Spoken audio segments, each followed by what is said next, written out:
everyone, welcome to the second Spooktober book reviews for 2021. It's Ashley again, RSU Librarian and horror enthusiast. Today is a special episode where I'm going to review 3 popular classic horror novels, or those that have been very influential on the genre, and they have all been adapted into very popular horror films, but today I'll just be covering the books. The first novel I'll review is The Amityville Horror by Jay Anson. There's been a lot of controversy about this book in regarding how much is true. It was written as a true story, but for the most part, the story told has since been bunked and deemed fiction, though there are some who try to claim otherwise. Amityville Horror tells the story of the Lutz family after they buy and move into the famous house on 112 Ocean Avenue, where barely a year after the famous Defoe murders took place, which are true and did occur there.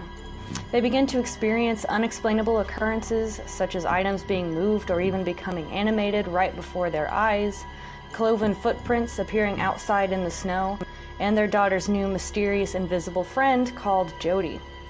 I did enjoy reading this haunted house fiction, but the writing was bland and very report-like, and the ending left much to be desired.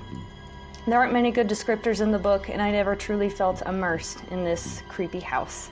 Overall, I rated Amityville Horror 3 out of 5 stars. The second book today is Psycho by Robert Bloch, which was then adapted into the very famous Alfred Hitchcock film of the same name.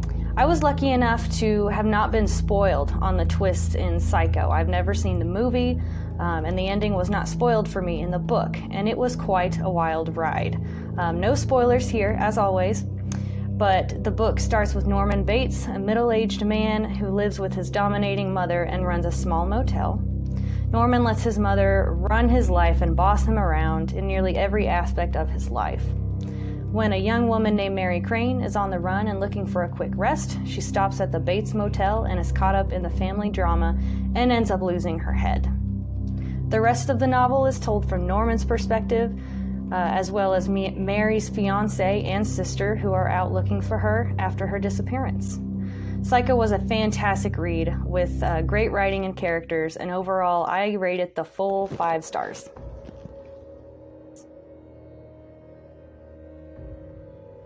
The final book today is The Woman in Black by Susan Hill, now made into the famous film of the same name starring Daniel Radcliffe. The Woman in Black is written like a classic Jane Austen novel, but is filled with creepy horror and gothic elements.